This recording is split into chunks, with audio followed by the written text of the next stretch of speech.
તો આજે આપણે બનાવીશું સ્વીટ કોર્ન પનીર પરાઠા। એકદમ ખસ્તા સ્વીટ કોર્ન પનીર પરોઠા બનાવવા માટે એક બાઉલમાં 3 કપ જેટલો ઘઉંનો લોટ, 3 ચમચી જેટલો બેસન, હાથેથી અજમો ક્રશ કરી અને સ્વાદ પ્રમાણે મીઠું એડ કરી ઉપરથી 1 ચમચી જેટલું મોણ એડ કરી સરસ રીતે એકદમ સોફ્ટ લોટ બાંધીને તૈયાર કરી લઈશું।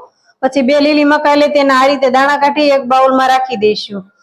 એક પેનમાં 3 ચમચી જેટલું તેલ એડ કરી તેમાં જીરું, હિંગ અને આદુ મરચા એડ કરી સરસ રીતે આપણે સાતળી લઈશું। ઉપરથી આપણે જે લીલી મકાઈના દાણા કાઢીને રાખ્યા હતા તે એડ કરી દઈશું અને એક કેપ્સિકમ એડ કરી દઈશું।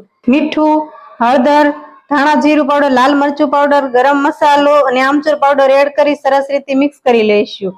ઉપરથી અડધો વાટકો જેટલું પનીર અને ફ્રેશ ધાણા એડ કરી બરાબર મિક્સ કરી હલાવી લઈશું। પછી જે આપણે લોટ બાંધીને રાખ્યો હતો તેને એક લુવા કરી આ રીતે પતલી સાઈઝની રોટલી વણી ઉપરથી આપણે સ્ટફિંગ એડ કરી બંને બાજુ પાણી લગાવીને આ રીતે ફોલ્ડ કરી અને હળવા હાથે વણી લઈશું। એક પેનમાં 1 ચમચી જેટલું ઘી એડ કરી બંને બાજુ ગોલ્ડન